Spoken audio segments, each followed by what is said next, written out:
Madame, Monsieur, bonjour. Nous sommes le dimanche 17 janvier 2016. Bienvenue dans notre journal régional édition de la mi-journée et merci de votre fidélité. Ce midi, nous revenons d'abord sur la première visite effectuée à Marie-Galante hier par le président du conseil régional. C'était une promesse de campagne d'Harry Chalus, mais surtout une séance de travail avec les élus de la grande dépendance. Une séance de travail au cours de laquelle il a lancé ce qui pourrait bien être une véritable petite bombe politique, les fameux C2DT, les contrats de développement durable territoriaux signés par son prédécesseur tout juste avant les élections à grand renfort médiatique, ne seraient en fait que du vent. Selon Harry Chalus, il n'y aurait pas un euro vrai de prévu pour financer les nombreux engagements pris par Victorin Lurel avec la quasi-totalité des maires de Guadeloupe. Karine Gielman était sur place. Priorité à Marie-Galante, le président de région a tenu sa promesse de campagne et a fait de Marie-Galante son cheval de bataille. Important à double titre. Un, parce que je suis venu à plusieurs reprises à Marie-Galante et j'ai été vraiment étonné de voir comment Marie-Galante est abandonnée. Marie-Galante possède les plus belles plages de la Guadeloupe. Marie-Galante est une île qui est recherchée. Quand vous entendez Belle-Île-en-Mer, Marie-Galante a un nom au niveau national. Et je me suis rendu compte que Marie-Galante et même le Nord Grande-Terre sont deux lieux qui ont été abandonnés par tous ceux qui sont passés avant nous. Reçu par la présidente de la communauté des communes, Marie Zetzol, également maire de Grandbourg, ainsi que les maires de Saint-Louis et Capesterre, il a rencontré les élus mais également les entrepreneurs de Marie-Galante. À l'écoute de son discours, la présidente de la communauté l'a encouragé vivement à tenir son cap. C'est un premier contact. Je pense que le président de région a su nous entendre, a su nous écouter, nous entendre, que c'était pour prendre le pouls des dossiers en cours. Je crois qu'il a compris l'urgence pour Marie-Galante de se mettre en branle. Nous lui avons montré notre dynamisme, notre volonté de faire avancer le pays Marie-Galante et les cadres que nous avons déjà installés par l'appel à projet auquel nous avons été sélectionnés très récemment pour que tout le territoire de Marie-Galante puisse bénéficier du développement durable, du développement dans tous les secteurs d'activité. Le coup dur de cette rencontre, l'annonce du manque de moyens pour financer le C2DT signé sous la précédente présidence. Entendre qu'aujourd'hui les engagements signés par un président de région n'étaient basés sur rien, vous comprenez notre déception et je pense que les autres maires s'associent à moi en tant que président de communauté de communes. C'est tout simplement pas croyable. Je dis, il n'y a pas de remise en question du C2DT. Je préfère même pas en parler, je laisse au maire le soin de découvrir. Alors je le dis publiquement, posez la question à M. Lobo, le DGA Finance, au directeur financier M. Jeanqui, qui n'ont jamais été associés à ce C2DT. Il n'y a rien en crédit de paiement, seulement en autorisation de programme. Rien, pas un seul euro. Le président l'a souligné, il ne s'agit pas de le mettre aux oubliettes, mais bien de revoir sa faisabilité. Alors, vous avez entendu la réaction de Madame Edzol, la présidente de la communauté de communes de Marie-Galante, sur ces fameux CDDT. Écoutons plutôt celle de Jacques Cornano, le sénateur maire de Saint-Louis. Il est un peu plus mesuré, mais tout aussi surpris. Je n'ai pas de réaction particulière. Je n'ai pas de réaction particulière. Ce qui nous intéresse aujourd'hui, c'est de dire comment planifier. La situation difficile, la situation financière est difficile. Qu'il y ait des actions. La population attend des actions. La population n'attend pas qu'on continue à se quereller.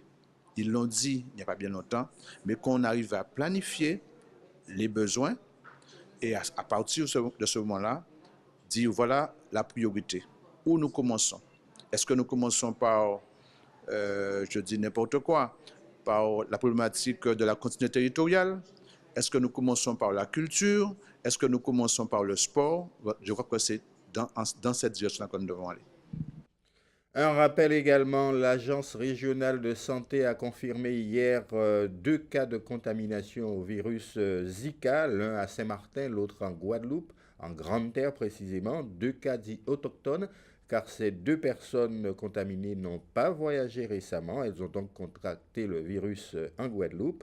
Je rappelle que le virus Zika est transmis par le moustique Aedes aegypti, L'ARS rappelle à cette occasion la nécessité de lutter contre les foyers à moustiques, les eaux stagnantes notamment à l'intérieur comme à l'extérieur des habitations, nous invite à nous protéger des piqûres de moustiques et surtout à alerter le médecin en cas de symptômes alarmants. Vers la fin des fameux sachets plastiques distribués encore aux caisses des commerces. L'interdiction est en principe effective depuis le 1er janvier selon la récente loi sur la transition énergétique, mais quelques assouplissements sont tout de même prévus, comme souvent d'ailleurs dans ces cas, et les commerçants ont surtout le temps d'écouler les stocks existants. Les explications de Muriel Barlagne. La loi relative à la transition énergétique pour la croissance verte interdit les sacs plastiques à usage unique, gratuits ou payants, à compter du 1er janvier 2016. Son décret d'application est reporté à mars prochain. Les commerçants peuvent encore distribuer ces sacs jusqu'à épuisement des stocks. À Pointe-à-Pitre, sont-ils prêts pour ce changement?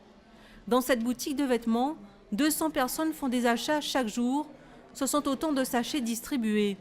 Il reste encore 6 mois de stock à écouler. Pour la suite, les réflexions sont en cours. À terme, soit nous ferons comme la grande distribution et nous distribuerons des sacs cabas qui seront réutilisables. Soit sinon, paraît-il qu'il y aura un amendement pour des sacs biodégradables et donc on transformera on commandera des sacs biodégradables qui seront certifiés CE ou en tout cas certifiés aux normes de la loi. Des sacs respectueux de la nature, une idée qui plaît aux consommateurs. Je peux comprendre qu'on puisse appliquer ce genre de loi, puisqu'il n'y a pas de respect, on ne respecte rien, on ne respecte même pas soi-même, alors pour cette raison la nature. Je suis pour qu'on applique ce genre de règles. Maintenant, tout ce qui est biodégradable, pourquoi pas? Parce que si ça peut servir à autre chose, nous sommes d'accord. C'est une très bonne chose, on pouvait les remplacer par des sacs en papier qui sont biodégradables. C'est une très bonne chose pour la planète. Du papier à la place du plastique, on y a déjà pensé dans cette maroquinerie, mais cette solution est loin d'être idéale. L'avantage qu'on avait avec les sachets plastiques était qu'ils étaient relativement larges, qu'ils prenaient très peu de place en encombrement en termes de stockage, et qu'aujourd'hui, en utilisant des solutions telles que des sachets papier, on a besoin de beaucoup plus de place pour stocker les mêmes sachets, qu'on a des problèmes avec l'humidité, qui est l'humidité ambiante en Guadeloupe, donc on ne peut pas garder sur une longue durée les sachets comme on le faisait avec des sachets plastiques auparavant. Donc ça fait nécessairement avoir toute la chaîne logistique qui est avec les sachets et qui est qu'on est obligé de recevoir des plus petites quantités plus régulièrement. Le deuxième problème, c'est aussi un problème de coût, puisqu'aujourd'hui les sachets papier sont nécessairement plus élevés qu'un sachet plastique. Et comme je vous disais, on a moins de sachets dans un espace qui est tout aussi grand, donc quand on les fait revenir de métropole, on a besoin donc de plus de place dans un conteneur. Hausse des coûts, problème de stockage. Malgré les inconvénients occasionnés par cette nouvelle loi, les commerçants sont prêts à participer à l'effort collectif pour la protection de l'environnement. On en vient très rapidement à l'actualité chez nos voisins de la Caraïbe, car tout de suite après, nous avons une actualité sportive très chargée. En Guadeloupe, à tout de suite. Mexique, Sean Penn inquiété. Les autorités mexicaines l'ont confirmé. Ce sont bien des contacts pris par le baron de la drogue El Chapo avec des personnalités du cinéma, notamment Sean Penn, qui leur ont permis de le repérer. L'actrice mexicaine Kat del Castillo a organisé une rencontre entre El Chapo et Sean Penn dans la jungle mexicaine qui a duré plus de 7 heures et suivi de plusieurs interviews par téléphone ou vidéo. Le magazine rock Rolling Stone a même publié une photo prise le 2 octobre d'une poignée de main entre Sean Penn et le narcotrafiquant. Malgré les efforts de l'acteur pour maintenir le secret, le gouvernement mexicain a eu connaissance de cette rencontre qui a aidé à mettre la main sur El Chapo, a déclaré une source gouvernementale. Les deux artistes vont être interrogés afin de déterminer s'ils ont commis une faute en le rencontrant. Selon un avocat expert de la défense des journalistes, le seul fait pour Sean Penn de rencontrer El Chapo, de l'interviewer et d'écrire l'article ne suffit pas à justifier d'une action pénale. Affaire à suivre. Cuba, hausse continue de migrants vers les États-Unis. Les gardes-côtes américains ont souligné la hausse continue du nombre de Cubains tentant d'arriver aux États-Unis par la mer, à bord d'embarcations de fortune depuis le dégel des relations entre les deux pays en décembre. Quelques 396 personnes ont été interceptées depuis le début de janvier alors qu'elles essayaient de traverser le détroit de Floride, large de 150 km. Jeudi, les autorités ont rapatrié sur l'île 169 migrants appréhendés sur les eaux. Cette croissance s'explique par la crainte de voir le régime spécial d'immigration dont ils bénéficient de disparaître. Les Cubains entrés illégalement sur le territoire américain sont autorisés à y rester s'ils sont découverts sur la terre ferme. Selon l'Institut Pew Research Center qui cite des données officielles américaines, plus de 27 000 Cubains ont rejoint les États-Unis entre septembre 2014 et juin 2015, soit un bond de 78% en un an. Jamaïque appelle à l'investissement local. Le ministre du Tourisme et du Divertissement, le Dr Wickham McNeill, appelle ses concitoyens à saisir les différentes opportunités d'investissement disponibles dans le secteur du tourisme de l'île. Intervenant à l'ouverture de l'établissement hôtelier Melia Braco Village, McNeill a déclaré que le climat d'investissement était bon et que les Jamaïcains devraient en profiter pour lancer leurs projets et leurs idées. Le ministre a déclaré vouloir voir des Jamaïcains tirer profit des possibilités qui existent dans le tourisme pour faire de l'argent et en profiter. Il a également déclaré être optimiste sur les développements récents dans le secteur du tourisme, en particulier l'ouverture d'un certain nombre de propriétés au cours des dernières semaines. En effet, sur les 6 dernières semaines, 3 établissements hôteliers ont été ouverts en Jamaïque, dont le dernier, le Melia Braco Village. On en vient donc, comme je vous le promettais il y a un instant, à l'actualité sportive chez nous. D'abord, Carl Chipotel, notre sapeur-pompier et marin, qui a été sacré sportif de l'année hier soir au Trophée du sport guadeloupéen. Carl Chipotel, comme vous pouvez vous en rappeler sur ces images, a participé à la dernière mini-transat île de Guadeloupe. Il avait pris la 21e place dans sa catégorie. Il s'est dit d'ailleurs lui-même surpris par cette distinction. La sportive de l'année, puisqu'il y en a également une, c'est une équipe en réalité, c'est l'équipe des filles de l'équipe de handball Zayanla. C'était d'ailleurs l'invité d'honneur de cette cérémonie des trophées du sport guadeloupéen, Denis Masseglia, le président du Comité national olympique et sportif français, est en campagne en Guadeloupe pour l'organisation des JO 2024 à Paris, mais il est également en Guadeloupe pour mesurer les potentialités du sport guadeloupéen, notamment en matière d'infrastructure, et c'est ainsi que dès son arrivée au Rézé, il s'est rendu au CREPS et a pris connaissance des projets de l'établissement. Anne-Elisabeth Artsen. Le président du Comité national olympique, Denis Masseglia, a profité de son premier passage en Guadeloupe pour visiter le CREPS, une structure qu'il apprécie tout particulièrement. Je suis un inconditionnel de l'épanouissement des talents sportifs dans un cadre qui ne les déracine pas. Je pense qu'il est important qu'à un âge précoce, les jeunes talents puissent effectivement bénéficier de toutes les dispositions, de tous les atouts pour devenir des futurs champions. Et pour cela, il est important que ce soit avec leur club, avec leur famille. Et lorsqu'ils auront atteint la certitude qu'effectivement ils peuvent devenir des champions, alors leur appartiendra la décision de peut-être aller à l'INSEP en France, en métropole plus exactement. Mais il est important que le choix soit fait avec un maximum de certitude pour éviter justement des déceptions qui marquent les gens à vie. Donc c'est important qu'il y ait cet outil, ce CREPS, à disposition des athlètes de Guadeloupe. Outil incontournable pour nos sportifs locaux, le CREPS accueille également de nombreuses équipes olympiques françaises en préparation, mais aussi des étrangers. Une fierté pour son directeur. Tout d'abord, je suis ravi d'accueillir le président du comité olympique français au CREPS. Je pense que c'est un événement et nous en sommes nous très, très heureux et très fiers. De nombreux projets sont engagés dans tous les domaines, que ce soit le domaine du haut niveau, le domaine des formations, le domaine de la santé, le domaine de la cohésion sociale. C'est un outil fabuleux pour rapprocher les jeunes Guadeloupéens. Le développement du CREPS est en marche. 4 nouveaux bâtiments d'hébergement collectif seront ainsi inaugurés, un restaurant et la création d'une salle d'escrime. Des travaux d'envergure réalisés par l'État.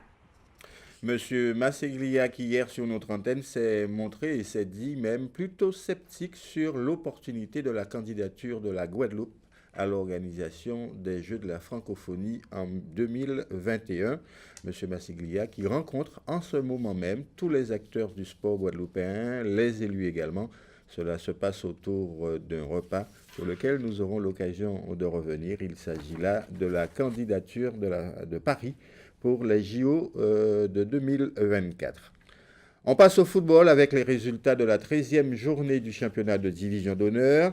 Red Star Arsenal 1-0, Juventus Sirocco même score, 1-0. La Gauloise a défait l'AOG Gourbert 3-2. L'USR, le leader, a défait la Solidarité scolaire difficilement 1-0, c'est le score de cette journée. L'USBM, qui va mal en ce moment, a été défaite sur son terrain par l'Amical Club de Marie-Galante 2-0.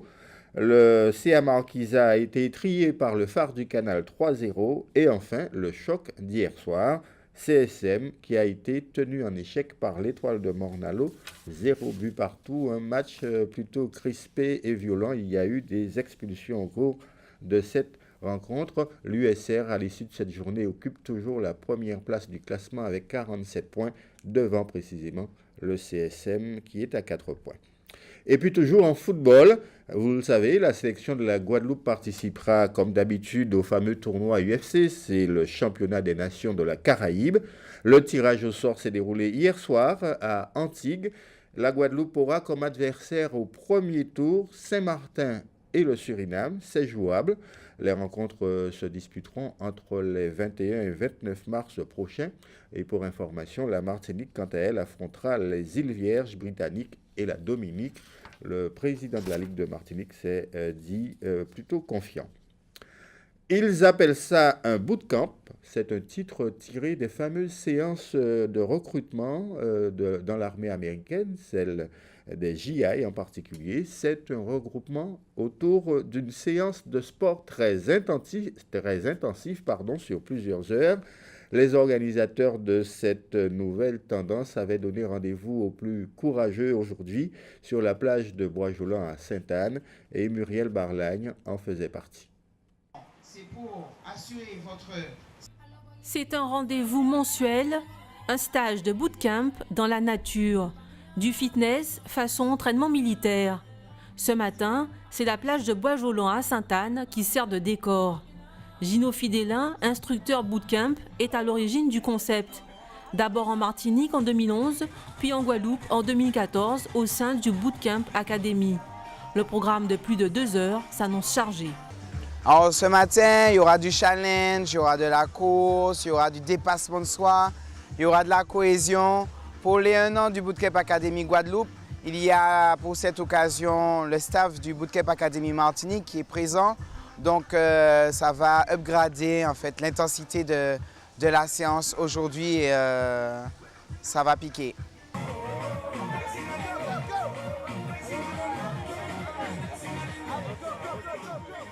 Le rythme est soutenu dès le début de la session avec des exercices d'échauffement. Pas de quoi démotiver les participants. On pensait que c'était moins difficile que ça, mais finalement ça y va dur. Mais bon, on va tenir. On est là pour ça. C'est bien, là on va voir la suite. Pour l'instant ça va. Il n'y a rien de trop difficile. C'est super, il y a une très bonne ambiance. C'est quand même intense, mais bon, on est venu pour ça, donc on ne se plaint pas. Aujourd'hui, ils sont près de 130 à suivre le stage. La discipline est en plein essor dans le département. De plus en plus d'adhérents, ça se passe toujours aussi bien. Les gens adhèrent au concept parce que ça change un peu des entraînements en salle. Donc le Bootcamp Academy, c'est des entraînements à l'extérieur. Donc les lieux changent, c'est toujours différent, donc ça se porte plutôt bien. Après l'échauffement, des circuits training sont proposés. Des ateliers de plusieurs séries d'exercices de 5 minutes. Dans l'eau, sur le sable, le programme monte en intensité. Toutes les parties du corps sont sollicitées. Mais malgré les apparences, l'activité reste à la portée de tous.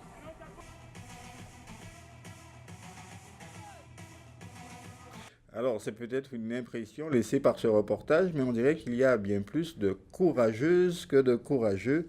Rien de surprenant sans doute pour un certain nombre d'entre vous. Autre événement sportif qui lui se déroulera cet après-midi, la Creole Color Fun Run. Après le succès considérable il y a un mois de la Color Run, avec quelques 2000 participants, les organisateurs de la Créole attendent au moins autant de personnes. Je vous rappelle qu'il s'agit d'une course là avec un caractère plutôt festif, avec des jets de peinture. Éric Pommier nous en dit plus, il a suivi les préparatifs tout à l'heure. 10h ce matin au Crêpes Antilles-Guyane, 4 heures avant le top départ de la Creole Color Fun, les organisateurs s'activent pour recevoir un très large public. La bonne ambiance est de rigueur, mais pas droit au loupé devant une manifestation d'une telle envergure.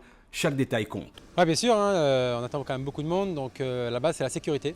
La sécurité pour que tout le monde ait le plaisir de s'amuser et que nous aussi, tous se fassent sourire. Donc on a une superbe équipe, Enjoy Event a vraiment une belle équipe et puis et le site du Crêpes du coup s'y prête très bien parce qu'il est entièrement sécurisé.